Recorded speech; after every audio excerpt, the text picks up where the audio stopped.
Have you ever been looking for a build so easy and simple you can just press a few buttons and be good to go? This build is so easy it might just be the perfect introduction build for any of you who don't play Thief, myself included. I always used to dislike Thief since it felt too squishy and didn't seem to have much self-sustain. But after playing this build for a while, I've really come to start liking Thief, so I figured I would share it so maybe some of you can try it out too. Just to be clear, I am by no means an expert Thief player at all, so this is not going to be a perfect build of any kind. I'm sure many of you Thief mains out there will be able to improve upon this. This is going to be a dual dagger condi damage build. All this build really does is just spam dagger 3 to apply unlimited stacks of bleeding. Pairing that with a few resource generation mechanics, it really works out well, giving you a lot of DPS and active defenses. So let's go run through the build. So starting out with the gear. For stats, we're running a mix of Celestial and Viper. I'm using Viper on all the accessories and Celestial on everything else. Personally, I do feel like Celestial gives me a bit more comfort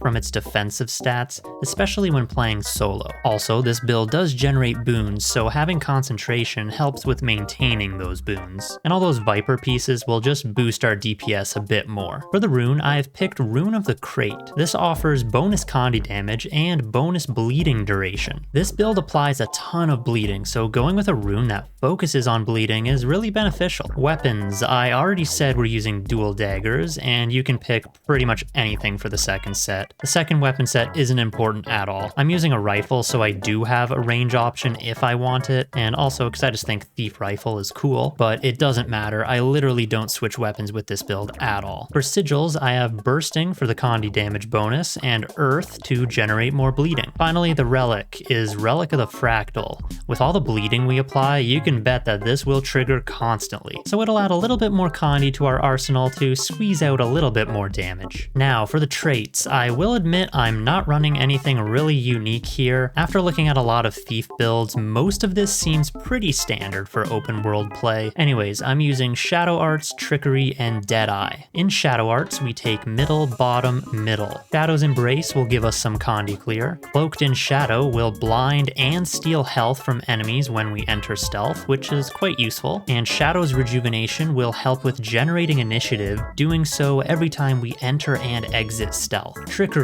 this is where some of the boon generation comes from. Considering that, we take bottom, top, bottom. Thrill of the Crime to generate boons when stealing. Bountiful Theft to generate more boons when stealing. A quick note about stealing, when playing as Deadeye, steal is replaced with Deadeye's mark. However, any mechanic that triggers on steal will still trigger on using Deadeye's mark. And finally, the last trait is Deadly Ambush to boost our overall bleeding damage. Finally, Deadeye, we go with top, middle, top. Malicious Intent, this will help generate stacks of malice quicker. Payback, this is an interesting one. This will help lower your skill cooldowns if you kill your mark, which seems quite useful when fighting large groups of enemies. And Maleficent 7, this is another source of boon generation and initiative generation. Now for the skill bar. For healing, I take Signet of Malice. The amount of times we hit with Dagger 3 makes this heal give a lot of passive sustain. For utilities, I've been using Blinding Powder, Caltrops, and Mercy. Blinding Powder is mainly used as an emergency stun break, but will also heal because of the trait choices. Caltrops to apply more bleeding, however I've learned it's best to use this on stationary enemies so you don't miss with it. Finally, Mercy is a stun break, but it also serves as a great initiative generator when you run out. For the elite skill, I use Shadow Meld. This can serve as a great survival tool since we have a lot of mechanics that trigger on stealth. It allows you to stealth even if you are revealed, so you can use this at any time to regain stealth. I find I use it a lot just to reposition when I need to avoid a lot of big incoming damage. Okay, so the way that this build works is pretty simple. Drop your mark on your target, then hit Dagger 3 a bunch of times to stack up the bleeding. When you run out of initiative, use one of your generation mechanics to get more, such as Mercy, which will reset Deadeye's mark, and Malice to give you more initiative, or use any of your stealth sources to give you more initiative as well. With our 100% bleeding duration increase, you can get up to like 75 stacks of bleeding. So even if you do mess up your initiative generation and you get stuck just waiting for it to recharge, your bleeding stacks will still be there, dealing a lot of damage for you. This will also allow you to step away from combat to avoid incoming damage when you need to, while your bleeding stacks keep the damage going. Speaking of avoiding damage, there are a few things to keep in mind about sustain. Stealth is a great sustain sustain tool. It will steal health, clear condis, and blind enemies. So don't be afraid to use stealth to simply keep your sustain going. That's actually one reason why I like to run blinding powder, since it can break a stun and trigger all the stealth mechanics. It's good to have it for an emergency, but to be honest, our main damage skill is also one of our main sustain skills. Dagger 3 is an evade, so seeing as we're going to be spamming this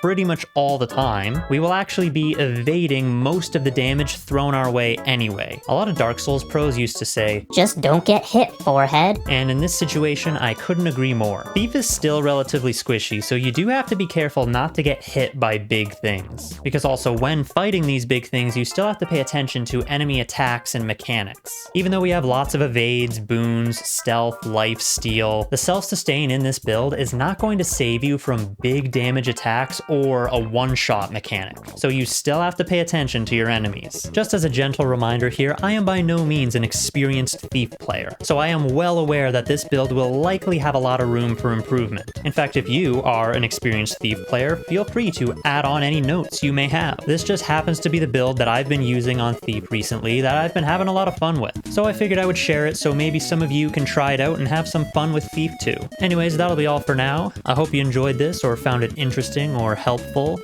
Thank you for watching, and bye for now.